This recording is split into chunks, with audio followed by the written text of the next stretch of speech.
For men, you do not belong here. Go check with catering and make sure the coffee is hot. My father said those words loud enough for every executive in the hallway to hear. Then he closed the door in my face. Not slammed, just shut with the kind of absolute certainty that did not expect or allow a response. I stood there with folders pressed against my chest, the ones I had spent all night preparing.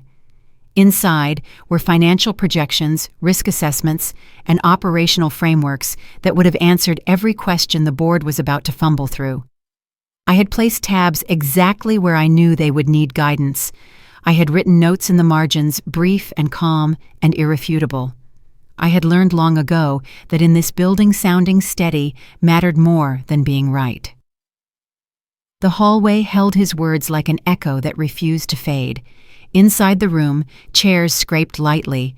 Someone laughed too quickly, papers shuffled, and the meeting began without me, right on time. No one opened the door. No one asked if I was coming. This was not the first door closed in my face. It was just the first one that did it with such public cruelty.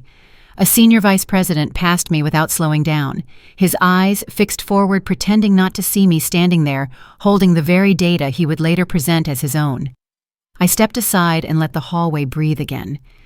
I leaned against the wall and counted to 10, not because I was angry, but because a lingering, naive part of me still expected something different. An apology. A glance back. A hand on the handle. Nothing came. I had grown used to this position, adjacent but never central, close enough to contribute, far enough to exclude. For years I told myself it was temporary. I believed that once they saw how much of the company I carried on my back, the distance would shrink. It never did. My brother had a seat at the table by default. He always had, even when he arrived late smelling of expensive bourbon and overconfidence, even when he skimmed documents I had stayed up until dawn correcting. He spoke with a confidence that did not need to be earned because it had been granted at birth. Future leader, my father liked to say, and it sounded less like encouragement than a settled fact. No one ever had to push me out. I was simply placed exactly where they thought I belonged, and they waited for me to stay there. I did. For a while.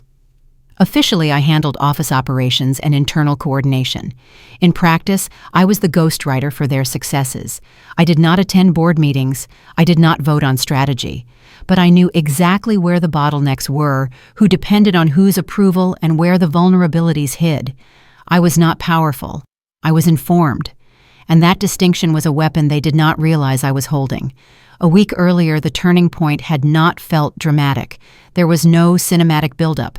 Just a late afternoon in a small, cramped office I had walked past 1,000 times. The blinds were half open, light falling unevenly across the desk. Someone slid a stack of legal documents toward me and said, "We need your signature here for the audit. Not your review, not your thoughts, just a signature." I read every page slowly. I did not do it because I suspected a trap. I did it because being overlooked had taught me that the fine print is where they hide the truth. There was no spark of triumph when I saw the clause, the one that triggered the succession rights my grandfather had embedded in the family trust decades ago. It was just a quiet understanding. This was not a promotion. It was a reclaiming. The clause was specific. Upon my 30th birthday, if I held an active role within the company and signed the annual trust acknowledgement, voting control of the primary shares would transfer to me automatically. My grandfather had written it as protection against exactly the kind of favoritism my father practiced. He had watched his own sons sideline their sisters and wanted to ensure it would not happen again. My father and brother had treated these documents as routine tax filings for years. They never thought I would actually read the fine print. I signed where I was told, handed the papers back, and did not say a word. Not because I was hiding, but because they would not have listened anyway. Back in the present, I returned to my desk after the meeting began without me. The office hummed with its usual mechanical indifference. Phones rang, emails stacked up, and a manager asked if I could just take a look at a budget discrepancy that had been unresolved for days. No one mentioned the meeting. No one asked why I was standing in the hallway. The company moved forward on momentum, never bothered by reflection. I was midway through a compliance report when I sensed someone approaching. Not with a casual stroll, but with the frantic energy of someone whose world had just tilted. The junior clerk stopped just short of my desk, her face pale. "Ma'am," she whispered, her voice trembling, "you need to see the internal server. Now." She turned her screen toward me. I did not read the text right away. I did not have to. I could feel the atmosphere in the office shift the way the air thins right before a storm. Inside the boardroom, voices rose. Chairs were thrown back. And for the first time in 30 years, someone said my name. Not as a daughter, not as support, as the owner. They thought shutting the door ended the conversation. They were wrong. It only gave me time to prepare. I did not knock. I just waited for them to realize the locks had already changed. I did not look at the screen right away. When the junior clerk said I needed to see something, I asked her for a minute. Just one. She nodded and stepped back, leaving me alone with a quiet I had learned not to fear. Silence had never meant absence to me. It meant space, time to think, time to decide which version of myself would walk into the next moment. People often ask why I didn't fight earlier. They imagine resistance as something loud and visible, raised voices, slam doors, dramatic exits. But in a family business, survival depends on a different skill entirely. Knowing when not to speak, knowing how to stay useful. That lesson started long before I had a desk or a title. I remember a family dinner years ago. My brother was mid-sentence confident, animated, explaining a real estate trend he'd skimmed that morning. The adults leaned in, nodding impressed by the certainty in his voice. When I added a zoning detail, something factual, something that could have cost us millions if ignored, my father didn't even look at me. "Don't interrupt," he said calmly. "Listen to your brother. He's looking at the big picture. No anger, no shouting, just a clean dismissal." That was the year I learned something important. Approval wasn't earned by being right. It was granted by position. When I joined the company after business school, I told myself the support role was temporary. Everyone starts somewhere. I worked hard, stayed late, solved problems before they became visible. What I didn't understand then was that competence in the wrong system doesn't elevate you, it fixes you in place. I built frameworks. I connected departments. I corrected errors quietly so meetings could run smoothly. During one board presentation, my brother walked through projections I had spent weeks refining. When a director asked for a breakdown, he glanced at me just for a second. I gave him the answer. He took the credit. Later, someone called me the backbone of the office. They meant it kindly, but backbones aren't meant to be seen. The thought of leaving came one Tuesday night. I sat at my desk with an email draft open addressed to a competitor I knew well. The message was short, professional, unfinished. All it needed was one sentence and a click. I stared at it longer than I expected to. I didn't send it. Not because I was afraid, because I knew something they didn't. I knew which contracts were being held together by my quiet revisions. I knew which partnerships survived because I softened conversations that never should have been careless to begin with. They didn't need a leader. They needed someone to keep things from collapsing, and that someone was me. To be sure, I tested it. I filed for time off during the peak of a quarterly audit. My father approved it without reading. By the second day, my inbox was full of flagged messages. By the third, my brother called. "The vendor audits are a mess," he said. "I need you to handle this when you're back." He didn't ask how I was. He didn't apologize. That was when the fog lifted. They didn't miss me. They missed what I fixed. The realization wasn't painful. It was precise. Power doesn't always sit at the head of the table. Sometimes it's knowing exactly what breaks when you stop carrying it. After that, I noticed things differently. Meetings I wasn't invited to, decisions announced as conclusions, doors closing softly without explanation. At a family dinner, I raised a concern about a timeline that didn't add up. An uncle laughed gently. "Don't overthink it," he said. "Just keep the calendars clean." Something shifted then. Not anger, clarity. The hope that they might eventually see me as a partner stopped being a variable. I wasn't invisible because I lacked value. I was invisible because the system needed me that way. By the end of that week, I didn't feel lighter. I felt steadier. I had stopped waiting for a miracle that was never coming. I still didn't know what I would do with that clarity, only that stepping back had shown me something important. There were things they assumed no one would ever look at closely. and for the first time I was ready to start looking. Nothing about that day suggested it would matter. It began the way most of my days did, quiet, procedural, unremarkable. I sat at my desk reviewing documents that had passed through my hands dozens of times before. The work required patience, not urgency. In this company, important things rarely announced themselves. They hid inside routine. People trusted me with details because I had never given them a reason not to. I was digitizing legacy records from before the company migrated to cloud systems, contracts, authorizations, amendments no one else wanted to touch.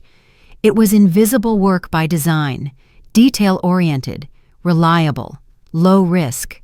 The access came bundled with assumptions. No one monitored the old server closely. No one imagined I would do more than index and move on. That morning's request was small, a routine comparison prompted by a minor discrepancy in a vendor tax ID that accounting couldn't place. I opened the legacy directory and followed the familiar path. One subfolder caught my attention, not because it looked suspicious, but because it was labeled with an internal code that hadn't been used in years, a catch-all from an earlier system migration, forgotten, not hidden. I opened it because it was part of the job. Inside were multiple versions of wire transfer authorizations and partnership agreements arranged chronologically without commentary. I didn't feel alarmed. It felt like a habit. I compared dates, checked signature blocks, aligned entity names the way I always did. That was when the first inconsistency surfaced. A date that didn't align with the surrounding approvals. A signature placed where I remembered a different authority being required. Most telling a corporate name that shifted subtly between versions from a known subsidiary to an offshore holding entity with a near-identical name. Not wrong enough to trigger an audit, just wrong enough to move money quietly. I flagged the file and moved on. One inconsistency meant nothing by itself. Documents changed, revisions happened, but the detail stayed with me not as panic but as weight. Over the next few days, I returned to the folder under the cover of routine archiving. I traced revisions backward version by version. Patterns emerged slowly. Names present in early drafts disappeared in final executions. Financial responsibility shifted without board resolution. Authority moved without documentation. It wasn't an error, it was a method. I didn't label it wrongdoing. I didn't reach for dramatic language. I didn't need to. The consistency spoke for itself. Changes made carefully over time by people who assumed no one would read closely enough to notice the shape they formed together. I leaned back in my chair, not shocked, not angry, just clear. This was the system I had been navigating all along, built on the assumption that support staff process but do not analyze, that they move paper without memory. I understood then that observation without preparation was a liability. Seeing wasn't enough. So I acted. Not publicly, not emotionally, with restraint. I didn't store anything on the company's shared drive. I saved copies during lunch breaks to my personal laptop, careful not to trigger security alerts. I noted timestamps. I preserved original file paths. I backed everything up to a private cloud account outside the company's routine cleanup cycles. I didn't confront anyone. I didn't ask questions. I didn't need answers yet. What I needed was readiness. The work didn't feel like revenge. It felt like insurance. For years, I had absorbed consequences for decisions I didn't make, fixed problems before they surfaced. This time, I wasn't angry. I was done being unprotected. By the end of the week, the legacy folder remained exactly where I'd found it. Unchanged, unnoticed, no alarms, no questions. The company moved forward the way it always had, confident, unexamined, unaware. I didn't confront them. I archived them. And for the first time, preparation felt like power. I noticed the shift before anyone named it. It wasn't hostility. It was attention measured, deliberate. I was no longer the unnoticed gear keeping the system moving. I had become a variable. My name started appearing in email threads again, but never as an invitation, never as acknowledgement. They didn't confront me. They adjusted the environment around me. The first move was procedural. I was quietly removed from critical path emails. Meetings that determined direction appeared on calendars only after they had already happened. When I asked about a missing invite, my brother barely looked up from his phone. It was last minute, he said. Nothing strategic. Didn't want to clog your schedule. No one admitted to excluding me. No one acknowledged a pattern. Each omission was framed as courtesy. Together they formed a method. Then the pressure shifted from process to perception. My mother called one evening, her concern carefully practiced. "You sound tense," she said. "Maybe this role is just too much right now." At dinner, my father watched me over the rim of his glass. He didn't disagree with me directly. He didn't need to. My brother filled the space with jokes. "You're overanalyzing again," he said lightly. "It's getting hard to keep up with your anxiety." They never said I was wrong. They suggested I was unstable. The fatigue didn't arrive all at once. It accumulated. Being doubted without accusation is more exhausting than being attacked. An attack gives you resistance. This was erosion. The second pressure point came disguised as routine. It was a vendor renewal logistics net 30 terms. I had already flagged the payment window to be revised to net 60 to protect fourth quarter cash flow. The vendor had agreed verbally. I updated the draft in the system and sent a confirmation email. Somewhere between my update and final execution, my revision disappeared. The old version, the one that would strain liquidity at the worst possible moment, was the document that reached final signature. I caught it within the hour and sent a clarification assuming it was a version control issue. 2 days later, a shadow executive summary circulated to the board. My correction was absent. The error was framed as mine, a lapse. Evidence that my attention to detail was slipping. My follow-up email was treated as if it had never existed. They didn't need to invent a failure. They isolated one moment and erased its resolution. Later that week, my father called me into his office. "Maybe your strengths are better suited to support," he said gently. "Leadership requires a different kind of clarity. We just don't want you burning out." I listened. I didn't argue. I recognized the structure. They weren't trying to prove I was incompetent. They were trying to make me tired enough to agree. The final test came wrapped in concern.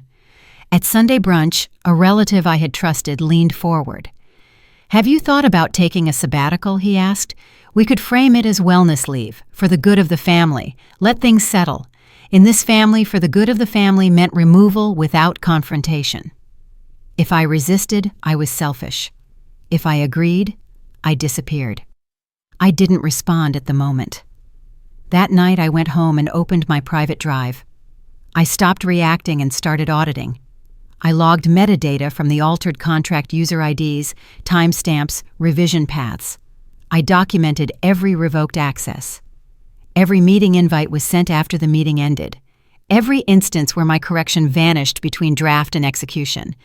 Pressure reveals structure. They tried to wear me down quietly. Instead, they showed me exactly where the load-bearing walls were and which ones were already cracking. I was done guessing, done waiting for apologies that would never come. I wasn't fighting back yet. I was preparing. There was no moment of sudden courage, no surge of defiance that announced itself. The change arrived quietly, the way clarity often does after exhaustion has burned away illusion. I woke up one morning and realized I was no longer waiting to be treated fairly. I was deciding how visible I needed to become and to whom. This wasn't rebellion, it was an alignment. The office looked the same when I arrived, same rhythms, same routines, but my relationship to it had shifted. I wasn't scanning faces for approval or bracing for dismissal. I was assessing my position. Waiting to be invited into the room I understood now was a choice, and it was one I no longer planned to make. I didn't want spectacle. I wanted a record.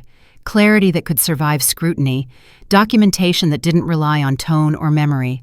If I waited for permission, nothing would ever be written down. That wasn't bitterness, it was an observation. So I started with the simplest move available to me.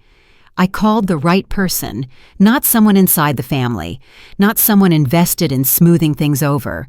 I contacted an external attorney who specialized in corporate governance and shareholder exposure, someone I'd been referred to years earlier back when the idea of needing legal counsel felt abstract. The conversation was brief. I didn't explain how I felt. I didn't narrate family history. I sent him a timeline, metadata logs, altered contract drafts, a record of revoked system access. Then I waited. When we spoke again, he didn't rush to reassure me. He read quietly, asked specific questions about signing Authority Version Control Board resolutions. He paused longer than I expected. "This isn't just internal friction," he said carefully. "There's exposure here. Not necessarily intent, but enough inconsistency to matter if anyone outside starts asking questions." He didn't promise outcomes. He didn't talk about winning. He called it groundwork. That word settled in me with more weight than certainty ever could. Groundwork didn't mean resolution. It meant stability. For the first time in weeks, I felt my breathing slow. I wasn't imagining things, and I wasn't carrying them alone anymore. My next move was smaller and riskier. I drafted a short email addressed to Human Resources and the General Counsel. No accusations, no emotional language, just a request formal clarification of my role, an updated job description, and a summary of my current signing and decision authorities as reflected in company policy. I referenced the employee handbook section on role definition. I asked for confirmation within 10 business days. I read it twice, blind copied my attorney, then I sent it. Nothing happened immediately, no reply, no acknowledgement. No, but the air shifted. Conversations paused when I entered the rooms. People looked at me differently, not hostile, just alert. At home, my family avoided the topic entirely. At work, I could feel recalibration happening in real time. They didn't answer, but they adjusted. That silence told me more than a response ever could. Power, I was learning, doesn't always announce itself. Sometimes it shows up as hesitation, as a caution, as people reread what they used to skim. I didn't follow up. I didn't clarify. I let the email sit where it was unchanged, unanswered, time-stamped. This wasn't about forcing a reaction. It was about positioning. I had placed a piece on the board and stepped back. Whatever they did next, ignore it, escalate it, or attempt to bury it, would create a record. By the end of the week, nothing had been resolved. But nothing was the same. My first move wasn't loud. It was irreversible. After my formal inquiry to Human Resources went unanswered, nothing exploded. No confrontation followed. No doors slammed. The office settled into a version of calm that almost felt earned. People did their work. Meetings stayed on schedule. At home, conversations drifted toward neutral topics, as if tension were something we could outgrow by simply refusing to name it. I let myself believe the worst of it had passed. There was one person, though, someone who had never raised their voice, never taken sides loudly, and never treated me like an administrative inconvenience. Her name was Linda Marsh. She was my father's executive assistant, a position she had held for nearly 15 years. She had started at the company the same year I graduated from college, and over time, she had become one of the few constants in an environment defined by shifting alliances and political maneuvering. She knew where every file was stored. She knew which board members needed flattery and which ones responded better to directness. She knew the schedules, the preferences, the unspoken rules that governed how things actually got done. More importantly, she has always been kind to me. Over the years, Linda had offered small gestures of acknowledgement that no one else bothered with. A knowing look across the room when a board meeting went sideways. A quiet, "be careful," whispered in the break room when she sensed my brother was in a particularly vindictive mood. An occasional check-in that asked how I was doing rather than what I could fix. She remembered my birthday when no one else in the office did. She saved me a seat at company lunches when the table was crowded and my brother's friends had taken all the good spots. She once warned me that a report I had submitted was being rewritten by my father's team before it reached the board, giving me time to prepare for questions I would otherwise have been blindsided by. She did not protect me in any formal sense. She did not advocate for my inclusion or challenge the hierarchy that kept me on the margins. But she did not dismiss me either. In an environment built on exclusion that felt like a bridge, I did not feel alone anymore. That was what made it dangerous. Trust does not always arrive as confidence. Sometimes it comes as the sheer exhaustion of being guarded. After years of measuring every word, calibrating every interaction, watching for signs of manipulation in every conversation, the relief of having someone who seemed safe was overwhelming. Linda never asked for anything. She never tried to use our conversations for her own advantage. She just listened, and in a world where no one listened to me, that felt like a gift. I shared less than I used to, but more with her than with anyone else. Not the grand strategy, not the legal maneuvers, or the documentation I was compiling, but the institutional context, the why behind my moves. I told her about my frustration with the way decisions were made without my input. I explained the patterns I had noticed in the way my work was being marginalized. I confided my suspicion that the vendor contract incident had been deliberate sabotage rather than an honest mistake. I assumed her silence meant discretion. I assumed her neutrality meant safety. At first, the shifts were microscopic, so small, I almost convinced myself I was imagining them. A conversation that cut short when I approached the printer, Linda suddenly finding something urgent on her phone. An answer that skirted the edges of a direct question about a project timeline, her eyes sliding away from mine as she spoke. A lunch invitation. She declined with an excuse that did not quite hold together. Then, information I remembered sharing in strict confidence began to resurface elsewhere. My concerns about the vendor contract appeared in an executive summary, reframed as evidence of my poor communication skills, rather than evidence of sabotage. My observations about departmental inefficiencies were cited in a restructuring proposal, attributed to anonymous feedback, rather than to my name. The narrative was being built piece by piece, and the raw materials were things I had told Linda in moments of exhausted trust. It was not a blatant betrayal yet, it was just a movement where there should have been stasis. The confirmation arrived during a departmental meeting in late October. The conference room was full, the agenda routine, quarterly projections, resource allocation, the usual bureaucratic theater that kept the company feeling productive without actually changing anything. My brother was presenting a risk assessment for a new initiative he had been championing. I had not been consulted on the project, which was typical.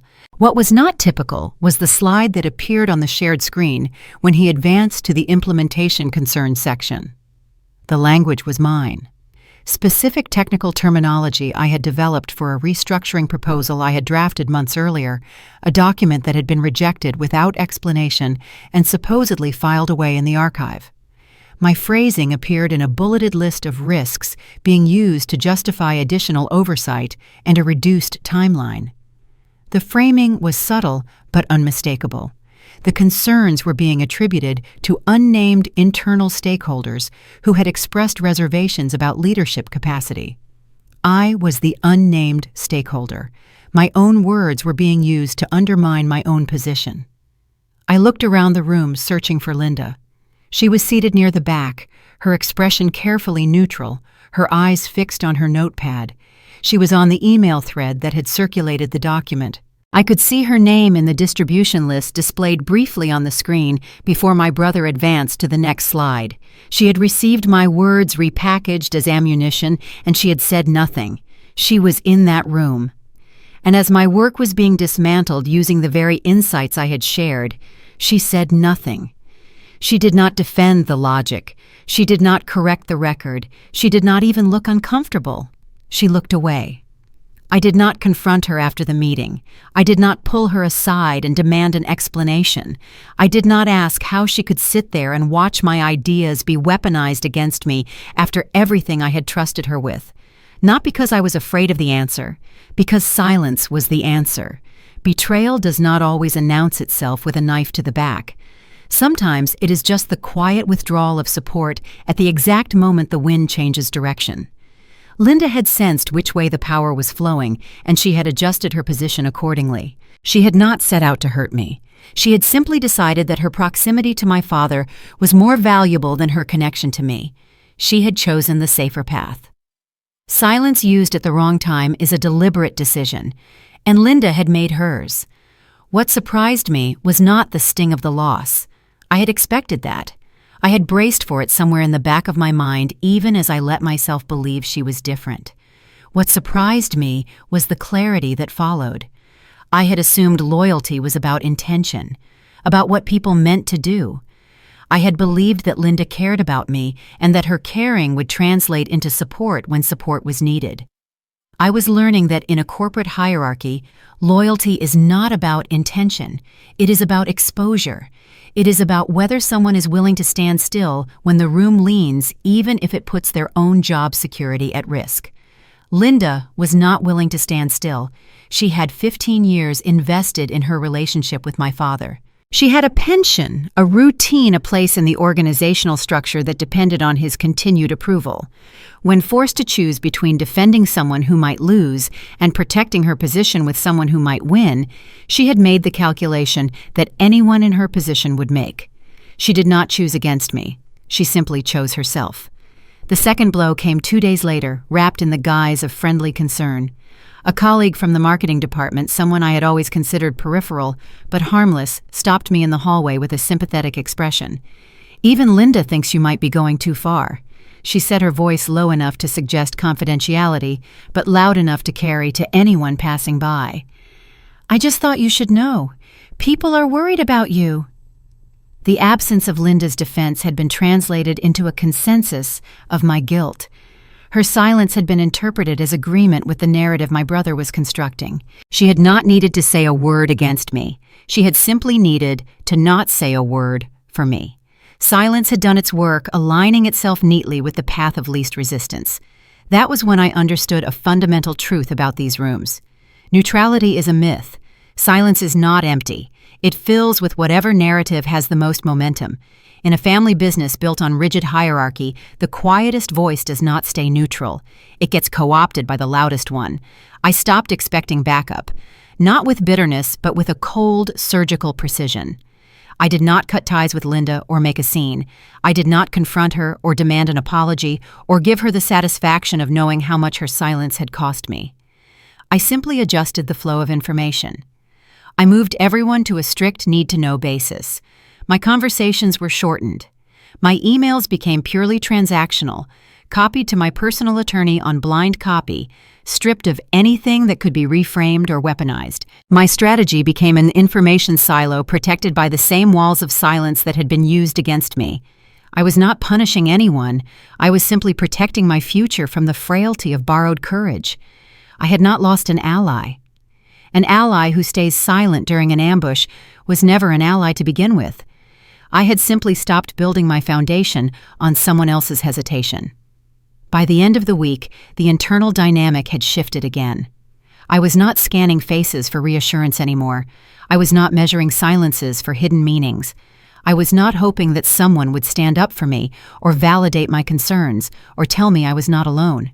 The betrayal had not broken my spirit. It had clarified the room. It showed me exactly who could be trusted and who could not. It confirmed what I should have known all along. In this building, I was the only person whose loyalty to myself was guaranteed. From that moment on, I stopped planning for support and started planning for outcomes. After the silence turned on me, I learned the strategic value of brevity. I answered questions directly, finished what needed finishing, and stopped filling in the gaps that were not mine to close. I did not volunteer insights. I did not explain myself into rooms that had already decided how to misinterpret me. I was not waiting to be believed anymore. The quiet felt different this time. It was not heavy. It was precise. I moved through my days without the old reflex to justify my existence, and in that restraint, something steadied. I was alone more often, but I was not spiraling. Detachment, when it comes after crystalline clarity, feels like a promotion. That is when someone unexpected spoke up. It was not a dramatic showdown. It did not happen in a high-stakes board meeting. It occurred during a routine internal controls check-in, one of those practical sessions that the executive team usually skips because they find the details tedious. The room was half full, the tone procedural. I was there because I handled the operations. So was she. Her name was Margaret Sullivan. I had seen her in the hallways for years, always carrying the same worn leather folder, always walking with the unhurried pace of someone who knew her value did not depend on being noticed. She was the company's senior controller, a woman who had been tucked into the back office longer than most of our vice presidents had been in the industry. She had started as a bookkeeper when my grandfather was still running the company, back when the ledgers were physical and the trust between employer and employee meant something different than it did now. To my father and brother, she was just a human calculator, useful but invisible. They greeted her with the same absent nod they gave the cleaning staff. They never asked her opinion on strategy. They never invited her to the dinners where the real decisions were made. They assumed her silence meant she had nothing to say. They forgot that a human calculator has a memory. When a question came up during the meeting, one that brushed up on a financial claim my brother had been repeating without a shred of supporting data, the room tensed in the way rooms do when someone is about to be caught in a lie. My brother had been presenting quarterly projections that showed a 15% improvement in operational efficiency. The numbers looked impressive on the slide. They did not look possible to anyone who understood where the money actually went. Margaret did not argue. She did not raise her voice or look at me for support. She simply opened her folder, the same worn leather one I had seen her carry for years, and stated the numbers. She referenced specific dates, wire transfer identification codes, a reconciliation sequence that did not align with the official narrative. Her voice was calm, almost apologetic, as if she were offering a technical correction rather than exposing a lie. The discrepancy she identified was not small. It was a gap of nearly $2 million between what the board had been told and what the general ledger actually showed. $2 million that had been quietly redirected through a series of intercompany transfers, each one individually unremarkable, collectively damning. No one contradicted her. In a world of egos, you do not argue with the general ledger. My brother tried to recover. He smiled the smile he always used when he needed to buy time, the one that worked on investors and board members who did not know him well enough to see through it. He said something about timing differences and accrual adjustments. Margaret did not respond. She simply placed another page on the table. A summary of the timing differences he had referenced, showing they had already been accounted for in the original reconciliation. It was not dramatic. It was irrefutable. The room shifted in a way I felt in my bones. The attention did not move toward me, but it moved toward reality. The kind of reality that cannot be waved away because it is boring, specific, and uninvested in corporate politics. I did not smile. I did not look at her. I did not need to. Being seen by the right person is better than being applauded by the wrong ones. Later that afternoon, Margaret stopped by my desk. She did not offer congratulations or whisper secrets. She moved with the same unhurried pace, placed a printed transaction log on my desk, and waited for me to look up. I noticed some things over the years that did not tie back to the board's reports, she said, her voice neutral. The patterns were subtle at first, easy to dismiss as clerical errors or system glitches, but they kept repeating, always in the same direction, always benefiting the same accounts. She paused, and for a moment I saw something in her eyes that I recognized. The exhaustion of watching wrongdoing and being unable to speak. The frustration of knowing the truth and having no one to tell it to. "Your grandfather was a good man," she said. "He built something worth protecting. I thought you might need the hard copies for your records." The transaction log she gave me showed the metadata of a ghost account I had been tracking since I found those files in the legacy server. But her records went back further than mine. She had been documenting anomalies for nearly 5 years, long before I had started paying attention. She had been waiting, I realized, for someone who would actually read what she had found. I was not wrong. And I was no longer alone. We did not call it an alliance. We did not make promises or swear loyalty. We compared notes the way professionals do when they care about data integrity more than political outcomes. We checked timelines. We cross-referenced the enterprise system logs with my private ledger. We identified the patterns I had suspected and the ones I had missed. We cleaned up assumptions and replaced speculation with evidence. There was no talk of retaliation, no plotting, just the quiet, methodical work of preparation. I chose not to pull her into the light, not because she asked, but because I understood the corporate risk. She had a pension that depended on this company's continued operation. She had a life inside that system, a routine that had sustained her for decades. Exposing her role would make her a target, and I had seen how this family treated people who became inconvenient. I did not need a shield. I needed a witness. Someone whose records could corroborate mine if the moment ever came to present them. Someone whose decades of credibility could not be easily dismissed as the grievances of a bitter daughter. Before she left my desk that day, Margaret paused at the door. "He used to talk about you," she said. "Your grandfather. He said you were the only one who actually read the documents he gave you. He said that would matter someday." She did not wait for me to respond. She just walked away the same unhurried pace, the same worn leather folder tucked under her arm. By the end of the week, nothing had changed on the surface. The hierarchy held, the routines continued. My brother still walked the hallways with the confidence of someone who believed his position was secure. My father still signed off on reports without reading the details. The board still met and adjourned and congratulated themselves on another quarter of managed expectations. But something fundamental had shifted beneath the foundation. I was not alone anymore. I had a witness. I had corroboration. And I had confirmation that the patterns I had been tracking were not the paranoid imaginings of someone who had been pushed too far. I was still the one holding the fuse. But now I knew exactly where to place it. One person standing up did not change the room. It changed the math. And in business, math is the only thing that eventually matters. The morning of the quarterly board meeting, I woke before my alarm, not from anxiety, but from the strange calm that comes when you have already accepted the ending. I had imagined this moment 1,000 times, usually late at night when exhaustion made room for old anger. In those fantasies, I was sharper, louder, and righteous in a way that demanded a standing ovation. But when the actual morning arrived, I felt none of that. I checked my calendar, reviewed my folder one last time, and left the house with the quiet certainty of a woman who already knew how the story would end. The lobby looked the same. Familiarity has a way of dulling drama before it starts. When I stepped into the conference room, conversation slowed only slightly. No one stopped talking. No one acknowledged me beyond a few perfunctory nods. I was there because after my formal email to Human Resources and General Counsel excluding me would have been a documented liability. They chose the easier path, letting me sit in the corner. My father sat at the head of the table, his posture relaxed, his expression a practiced mask of patriarchal authority. My brother was beside him, leaning forward with the unearned confidence of someone who expected immediate consensus. Across from them sat the people who did not share our last name. Board members, external auditors, and a private equity partner who had flown in from New York. This was not a family brunch. This was a room where fiduciary duties weighed more than blood. The agenda moved quickly.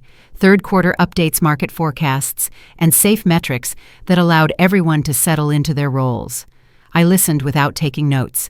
I already knew the sequence. When the discussion reached the operational adjustments item, a review framed as routine, but designed to hide the discrepancies I had uncovered, I felt the room shift, not toward me, but away from certainty. I did not interrupt. I waited for that specific pause, the one that comes when an executive assumes their point has landed cleanly. Then I spoke. "I am not here to accuse," I said, my voice steady and neutral. "I am here to provide evidentiary clarification." I slid a thin folder onto the table, not dramatically, but just far enough for the lead auditor to reach. Inside were documents that did not need to shout. They did not speculate on intent. They simply aligned dates versions and wire transfer identification codes.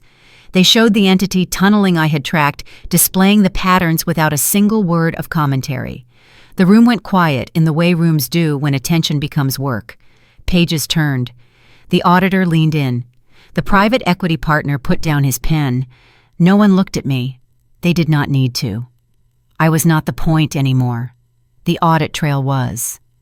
The questions that followed were not the kind my father and brother were used to deflecting. They were precise, technical, and dangerous. Who authorized this specific revision to the liability clause? Why was the vendor payment diverted to this non-disclosed subsidiary? Where is the board resolution for this transfer of authority? I watched my father adjust his phrasing, circling facts without ever landing on them. I watched my brother attempt to speak with a confidence that now looked like a desperate performance. I did not intervene. I did not help. For once, the room did not need me to smooth over their incompetence. As the discussion unfolded, something shifted. I was not being evaluated. They were. The external advisors, sensing a potential regulatory filing issue, immediately called for an independent forensic audit. The board members, suddenly aware of their own personal liability, began to distance themselves from my father's instincts. And then the general counsel cleared his throat. "There is one more matter," he said, his voice carefully neutral. "Regarding the family trust and voting control of the primary shares." My father's face went pale. My brother stopped fidgeting. The counsel continued. "According to the terms established in the 2018 Restructuring Section 14, voting control transfers automatically upon certain conditions being met. Those conditions were satisfied last month when the trust acknowledgement was signed. The current holder of voting control is not who this board has been operating under the assumption of." He looked directly at me. The majority voting rights now belong to her. The silence that followed was absolute. I watched my father's jaw tighten. I watched my brother's eyes dart around the room, looking for someone to contradict the statement. No one did. I sat still, hands folded. I felt a profound sense of release. I did not feel powerful. I felt finished. I was done explaining, done absorbing doubt that was not mine, and done wondering if the truth would hold if I stepped back. It did. When the meeting adjourned, there was no dramatic confrontation. People gathered their things quietly, avoiding eye contact with the men at the head of the table. My father did not look at me as he left. My brother said nothing. They did not need to. The record had already done what I never could. The first call came 2 hours after the board meeting ended. It was my mother. Her voice carried that specific blend of warmth and urgency she always used when the family needed me to be reasonable. The tone that meant someone had asked her to smooth things over, to be the bridge between conflict and resolution, the way she had been doing for my father, their entire marriage. She did not mention the meeting directly. She talked about dinner, about how long it had been since we had all sat together as a family, about how important it was to communicate face-to-face during difficult times. She mentioned my grandmother's lasagna recipe, the one she only made for special occasions. She mentioned how much my father had been working lately, how tired he seemed, how much pressure he was under. She did not mention the $14 million. She did not mention the entity tunneling or the unauthorized transfers or the decades of systematic exclusion. She talked about family, about togetherness, about moving forward. I listened without interrupting. I had learned long ago that interrupting my mother only prolonged the conversation. She needed to say her piece to fulfill whatever role had been assigned to her in the family's damage control strategy. When she finished, I told her I would think about it. Then I hung up. I did not cry. I did not feel the anger I had expected to feel. I felt something closer to exhaustion, the exhaustion of realizing that even now, after everything that had happened in that boardroom, my mother's first instinct was to protect my father, to smooth over, to pretend that a family dinner could heal wounds that had been inflicted deliberately, systematically, over the course of my entire adult life. The second call came from my brother. His tone was different, clipped, professional, as if we were colleagues instead of siblings, as if the last 30 years of shared history could be set aside like an inconvenient contract clause. He wanted to discuss options, he said. He used words like transition and cooperation and mutual benefit. He talked about the importance of stability during periods of organizational change. He referenced shareholder confidence and market perception and the fiduciary responsibilities we both shared as members of the family trust. He did not apologize. He did not acknowledge the years of exclusion or the sabotage or the closed doors. He did not mention the presentation he had stolen from me or the credit he had taken for my work or the countless times he had looked through me as if I were furniture. He simply wanted to know what it would take to keep things running smoothly. What it would take, I realized, to make me go away quietly. I told him I would need that request in writing. A formal proposal outlining whatever transition he had in mind with specific terms and timelines. I wanted documentation. I wanted everything on the record. He hung up without saying goodbye. I had expected that. My brother had never been good at situations where he was not in control. He had never had to be. By evening, my father had sent an email. It was brief and formal, the kind of correspondence you send to a business partner you do not particularly like, but cannot afford to alienate. No salutation, no pleasantries, just a single paragraph proposing a meeting, just the two of us, to discuss the path forward. I read the email 3 times. I noticed the careful phrasing, the path forward. Not an apology, not an acknowledgement of wrongdoing, just a path forward, as if the past were a detour we could simply drive around. I did not respond immediately. I let the email sit in my inbox overnight, the way I had let their silence sit in mine for years, the way they had let my contributions go, unacknowledged, my insights go unheard, my presence go unnoticed. They could wait. For once, they could experience what it felt like to send a message into the void and wonder if anyone was listening. The meeting took place in his office the following afternoon, the same office where I had signed the trust documents a month earlier without fully understanding what they meant. The same office where I had been handed papers and told to sign without being asked for my thoughts or my input or my perspective. The room looked different now. Or perhaps I was seeing it clearly for the first time. The photographs on the wall behind his desk showed my father with politicians, with business leaders, with celebrities I vaguely recognized from magazine covers. There was a photograph of him with my brother at some charity gala, both of them in tuxedos, both of them smiling, the confident smiles of men who had never been told they did not belong.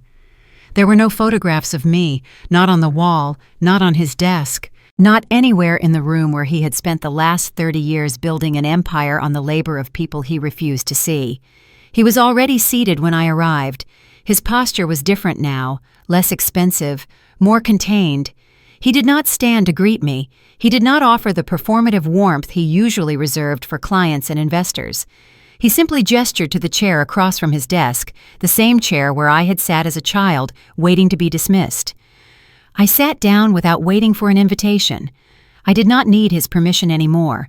"I am not going to pretend this is how I wanted things to go," he said. His voice was measured, careful, each word chosen with the precision of a man who knew he was being recorded even when he was not. But we are where we are, and I think we both know that a public conflict helps no one. I did not respond. I let the silence stretch between us, filling the space where his authority used to live. He shifted in his chair. The silence was uncomfortable for him. He had spent his entire career filling silences, dominating conversations, steering discussions toward conclusions he had already determined. Silence was not a tool he knew how to use. It was a weapon being used against him.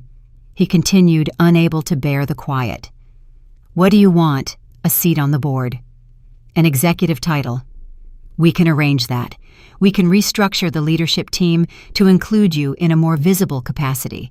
There is no need for this to become adversarial." He spread his hands in a gesture of openness, of reasonableness, of a father offering his daughter a gift she should be grateful to receive. He was offering me a place at his table, a seat he controlled, a title he could revoke, a visibility that depended entirely on his continued goodwill. I looked at him for a long moment. This was the conversation I had imagined for years, the one where he finally acknowledged that I belonged in the room, the one where he finally saw me as someone worth negotiating with instead of someone to be managed and dismissed. But now that it was happening, I realized something had changed. I was no longer hungry for his approval. The need that had driven me for decades, the desperate hope that someday he would see my value, had finally exhausted itself. I did not want his recognition anymore. I did not want his respect. I did not even want his apology, because an apology extracted under duress would mean nothing. I was simply clear. "I do not want a seat you give me because you have no other choice," I said. My voice was steady, calm, the voice of someone who had already decided and was simply informing him of the outcome. "I want the corporate records corrected to reflect the reality of the transactions. I want my voting rights formally acknowledged in the next board filing. And I want a governance structure that makes the kind of manipulation I uncovered impossible going forward." He blinked. For a moment, just a fraction of a second, I saw something I had never seen on his face before. Surprise. Genuine surprise. He had expected me to negotiate for a title, for money, for the symbols of status that he understood and valued. He had not expected me to ask for something he could not give me without fundamentally changing the way he operated. "You are talking about a complete overhaul," he said. His voice had an edge now, the frustration of a man who was not getting the conversation he had prepared for. "I am talking about transparency," I replied. "Something this company has avoided for as long as I can remember." The negotiation that followed was not pleasant. He pushed back on every point. He tried to minimize the significance of the discrepancies I had found, calling them accounting irregularities that any company of our size would have. He suggested that I was overreacting to standard business practices, that I did not understand the complexity of managing cash flow across multiple subsidiaries. He implied that my lack of formal leadership experience made me unqualified to demand structural changes to an organization I had never actually run. He tried guilt. He mentioned my mother, how worried she had been, how much stress this was causing her. He mentioned to my grandmother how disappointed she would be to see the family fighting like this. He mentioned the employees, the hundreds of people whose livelihoods depended on the company's stability, and how irresponsible it would be to destabilize leadership during a critical growth period. He tried intimidation. He reminded me that he still had allies on the board, that voting rights were not the same as operational control, that running a company required relationships I had not built and expertise I had not developed, that I could win this battle and still lose the war. I let him talk. I let him cycle through every argument, every manipulation, every tactic he had used successfully for 30 years. And when he was finished, when he had emptied his arsenal and sat back in his chair with the expectant look of a man who believed his points had landed, I responded, "I have copies of every document I said, every timestamp, every revision, every wire transfer authorization with signatures that do not match the board resolutions they were supposed to be based on. The external auditors are already preparing their independent report. The board members have begun asking questions you cannot answer, and the private equity partner who flew in from New York has made it very clear that his firm's continued investment depends on governance reforms that you are not in a position to block." I paused, letting the words settle. "You can fight me on this," I continued. "You can try to delay and obstruct and hope that I get tired or distracted, or decide that family peace is more important than institutional accountability. But I have been waiting for this moment for longer than you know. I am not tired. I am not distracted. And I learned a long time ago that peace built on my silence is not peace at all." He went quiet. The bluster drained from his face, replaced by something I had never seen there before: recognition. The recognition of a man who had finally met an opponent he could not dismiss or diminish or simply wait out. When I left his office that evening, nothing had been finalized, no documents had been signed, no agreements had been reached. The details would take weeks to negotiate, months to implement, years to fully realize. But the balance had shifted. He was no longer the one setting the terms. He was no longer the one deciding who belonged in the room and who would be sent to check on the coffee. And for the first time in 30 years, he knew it. Winning did not feel like a triumph. It felt like silence. Not the empty kind, but the steady, grounded quiet that allows you to hear your own breathing.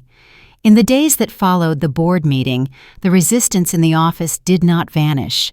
It recalibrated. Conversations no longer stopped when I entered the room. They slowed down to include me. People listened to the end of my sentences. No one interrupted to summarize my thoughts or redirect the discussion before I could finish making my point. It was not warm, it was strategic caution, and that was more than enough.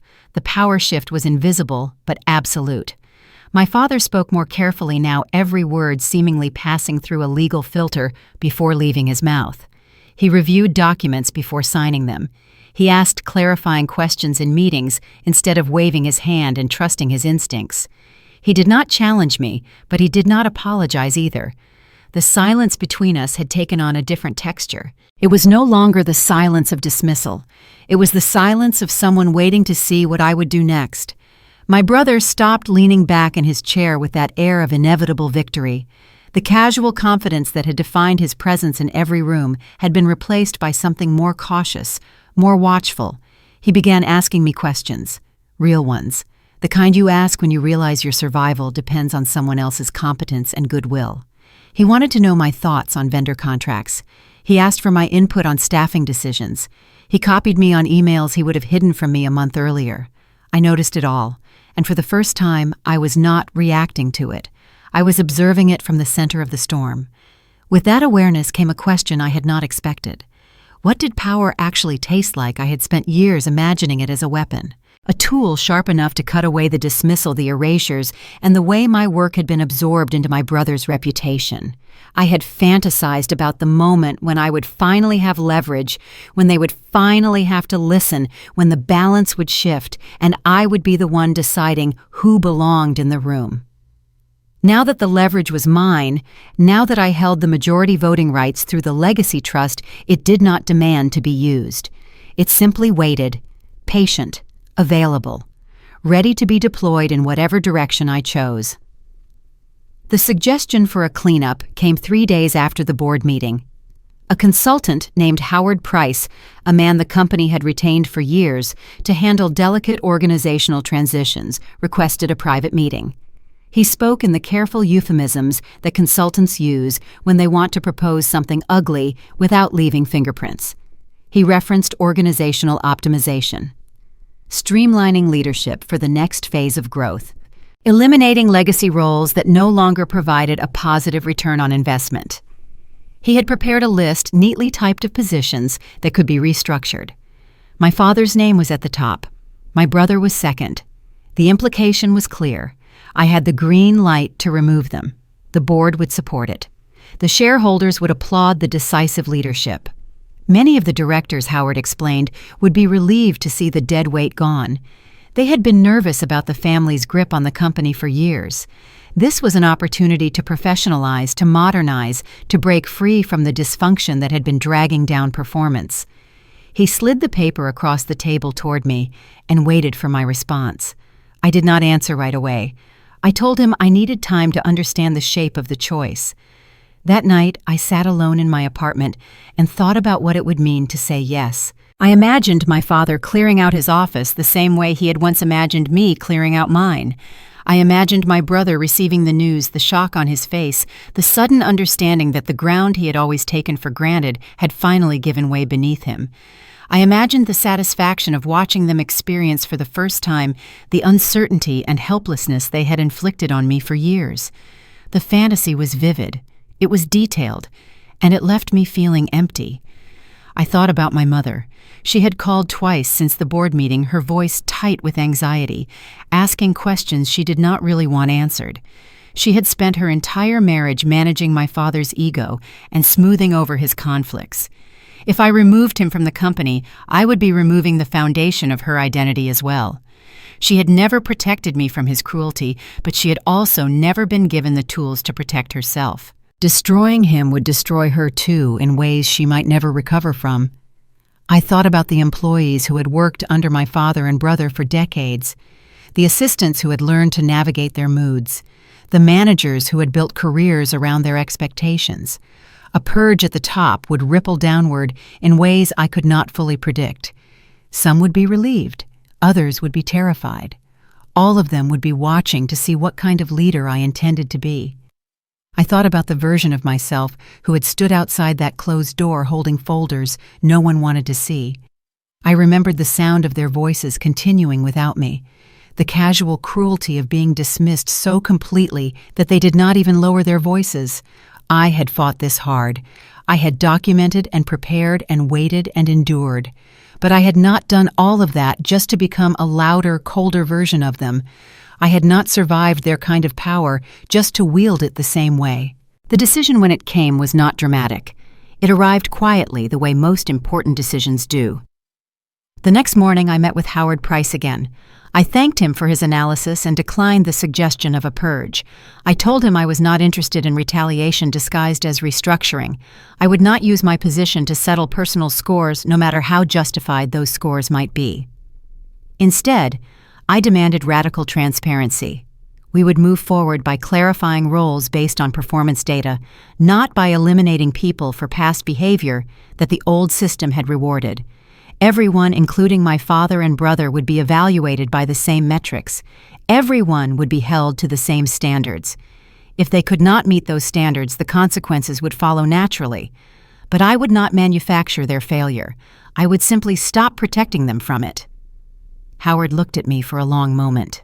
I could see him recalculating, adjusting his assumptions about what kind of person I was and what kind of leader I intended to be. "The board will be surprised," he said finally. "Good," I replied. "They should be." The board meeting where I announced my decision was tense in a way I had not anticipated. The directors had prepared themselves for a different kind of conversation. They had expected demands, ultimatums, the satisfaction of watching a wronged daughter claim her pound of flesh. Instead, I gave them a governance structure, new oversight committees, clear reporting lines, performance metrics that applied equally to family members and outside hires, a framework that made the old patterns of manipulation impossible to sustain. The relief in the room was palpable. They had expected a predator. I gave them a process. My father sat at the far end of the table, his face unreadable. My brother fidgeted with his pen, unable to meet my eyes. Neither of them spoke during the presentation. Neither of them objected to the new requirements. They had lost the standing to object to anything. After the meeting, my mother called. Her voice was softer than it had been in weeks, the anxiety replaced by something closer to confusion. "I thought you would make them pay," she said. "After everything they did to you." "I am making them accountable," I replied. "That is not the same thing as making them pay." She was quiet for a long moment. "I do not understand you," she said finally. "I do not understand how you can let it go." "I am not letting it go," I said. "I am letting it be what it is. They did what they did. Now they have to live with the consequences. But I do not have to become them to make that happen." Mercy, as I practiced it, was not about forgiveness. It was not about reconciliation or healing or pretending the past had not happened. It was about identity. It was choosing not to destroy when destruction would have been easy. I did not owe them absolution, and I did not offer it. What I offered was an environment where their old patterns of manipulation could no longer hide, where competence mattered more than confidence, where the truth could not be buried in a drawer no one thought to check. The real shift was internal. I stopped stepping in to fix my brother's sloppy mistakes.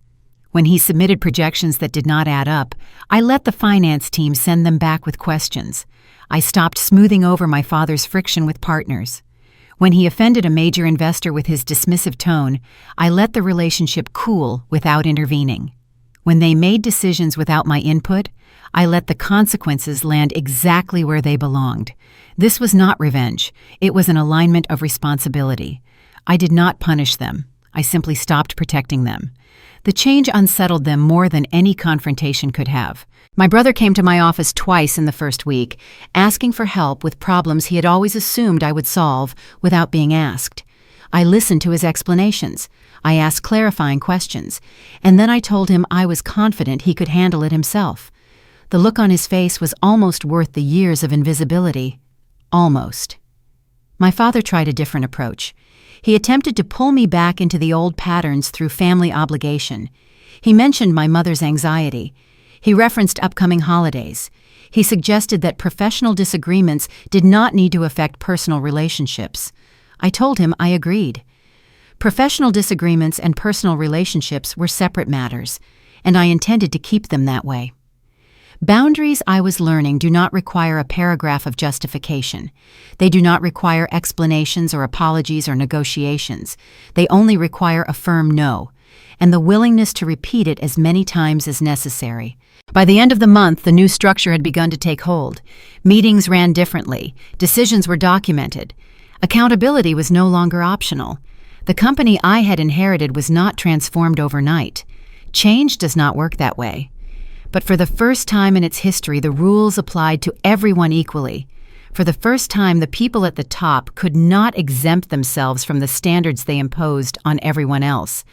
I had chosen not to take everything I could have taken, not because I was weak, not because I was afraid, because I had finally understood that the most powerful thing I could do was not to destroy them.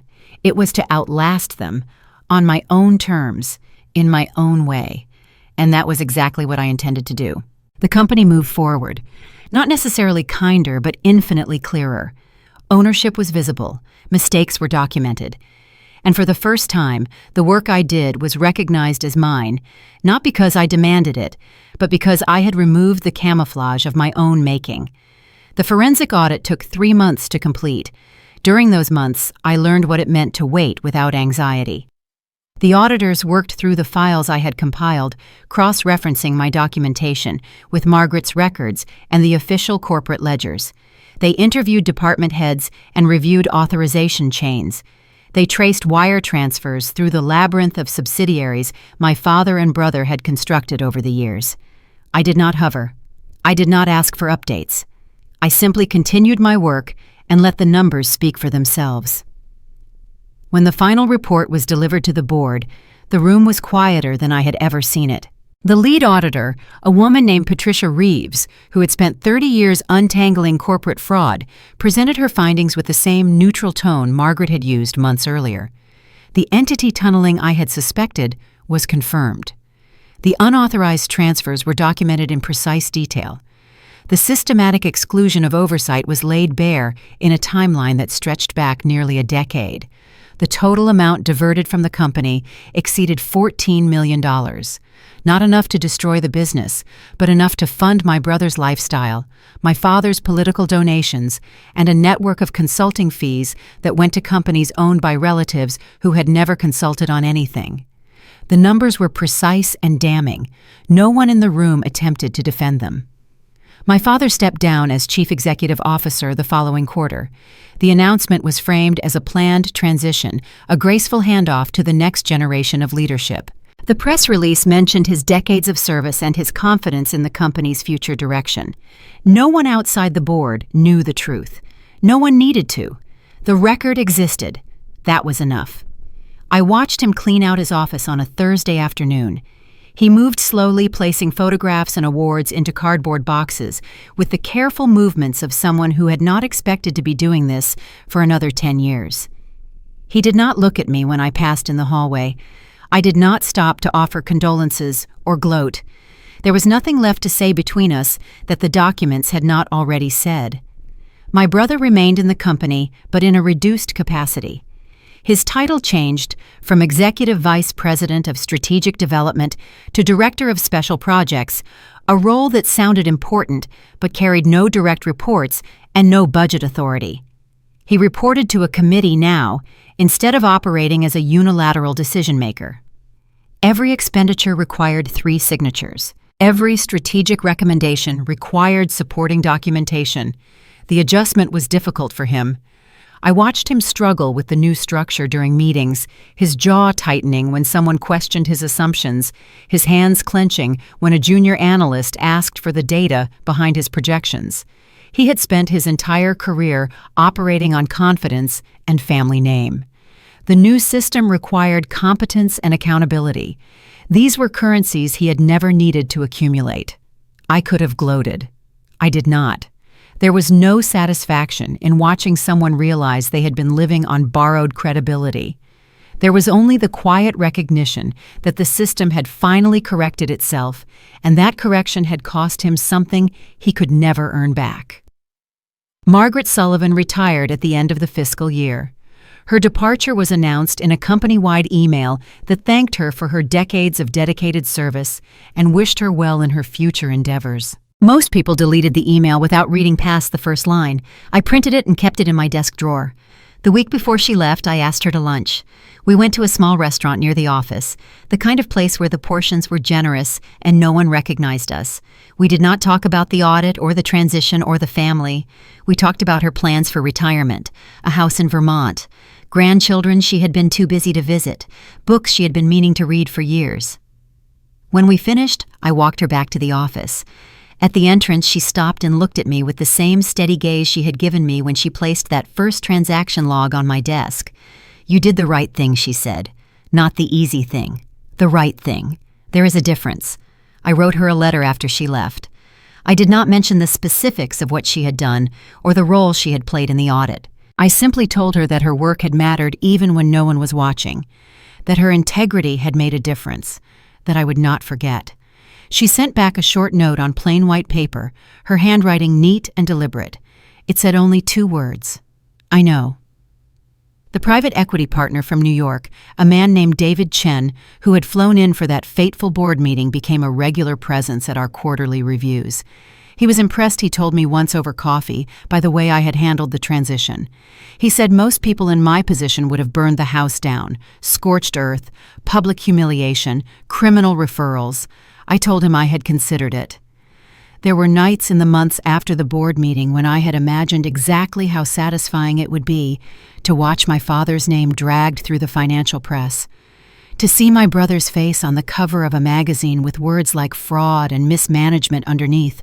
But I preferred to own the house. Instead, I said, burning it down would have destroyed the company my grandfather built. It would have cost jobs. It would have validated every assumption my father had ever made about women being too emotional to lead. David nodded slowly. He understood. In his world, restraint was its own form of power. The ability to destroy something and choose not to was more impressive than the destruction itself. The governance reforms took nearly a year to implement. New oversight committees with independent members who had no family connections. New reporting requirements that made it impossible to hide transfers between subsidiaries. New protections for employees who raised concerns about financial irregularities, including a confidential hotline and guaranteed legal support for whistleblowers. The company was not perfect. No company is. But it was no longer built on the assumption that the people at the top were beyond accountability. That assumption had cost us $14 million and decades of institutional trust. Rebuilding would take time. But at least now we were building on solid ground. I did not become the chief executive officer. The board offered me the position 3 times in the year following my father's departure. Each time I declined. The role came with too much of the old baggage, too many expectations shaped by the men who had held it before me.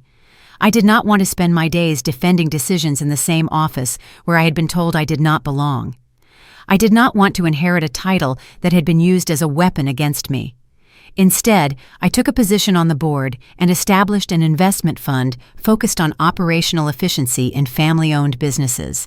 The fund was built on everything I had learned in my years of being invisible.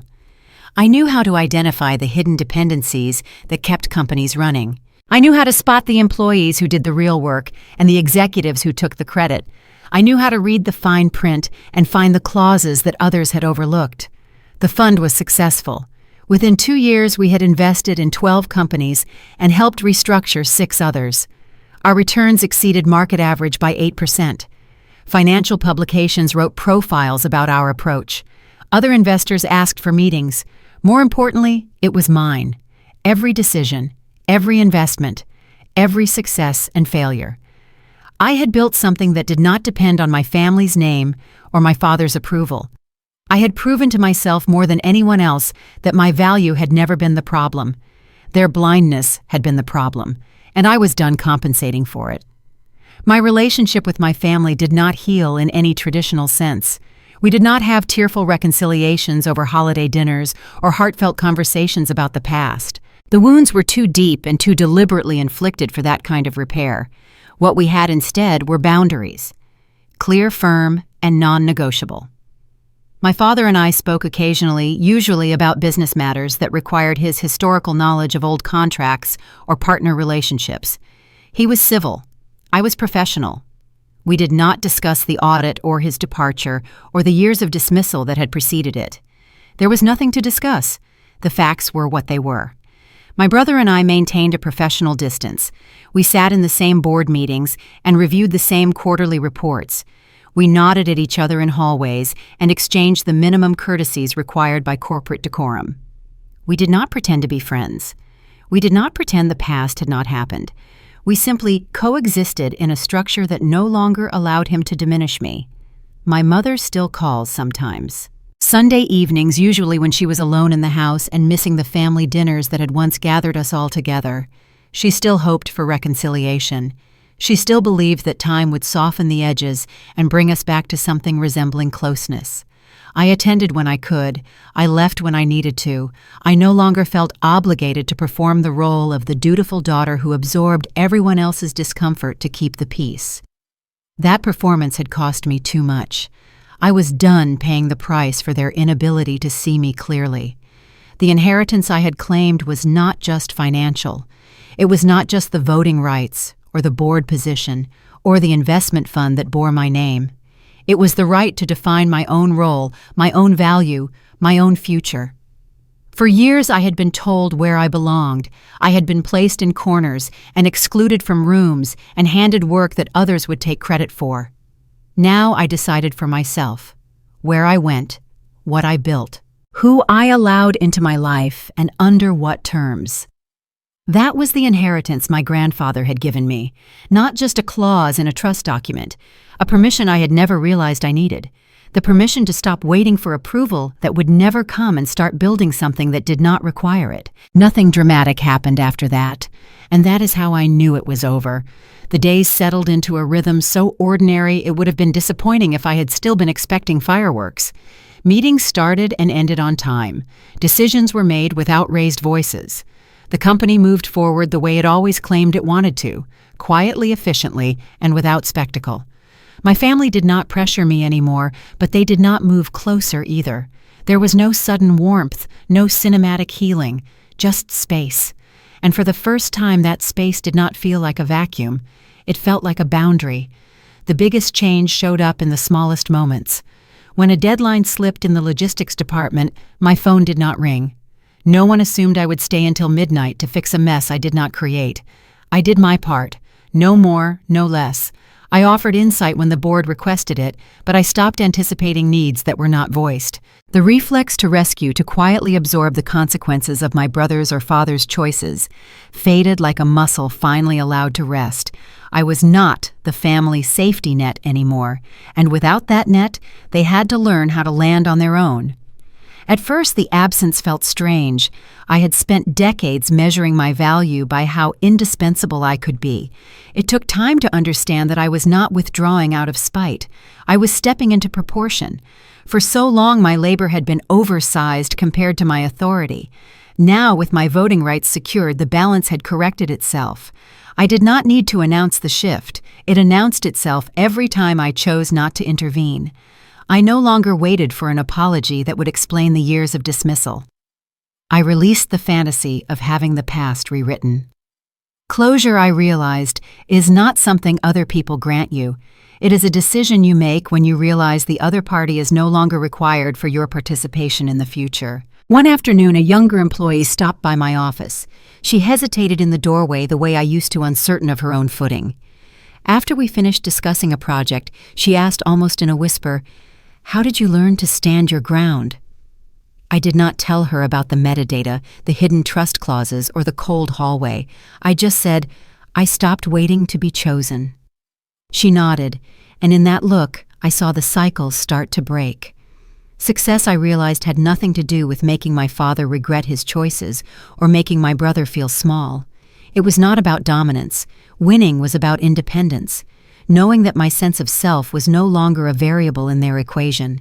The final act was almost anticlimactic. I signed off on the formal restructuring plan, a document that clarified departmental boundaries and made my old vague role of administrative support obsolete. It replaced favors with protocols. When I finished, I closed the folder and stood up. The hallway outside was quiet. I walked past the boardroom, the space I had once been told I did not belong. This time, no one blocked my way. But the strange thing was, I did not feel the urge to go inside. I had spent so long trying to get a seat at their table, only to realize I had already built a better one of my own. They raised me to stay quiet. I taught myself when to leave. I did not lose my family. I outgrew the role they designed for me. The story did not end with them finally understanding me. It ended with me finally understanding myself. The door that once closed in my face no longer mattered, because I had learned something they never expected me to learn. The most powerful thing you can do is not fight for a place at someone else's table. It is knowing when to build your own. And I did. If you've ever felt invisible in the very place you belong, remember this: your value does not depend on whether others choose to see it. If this story feels familiar, you're not alone. Feel free to share your own experience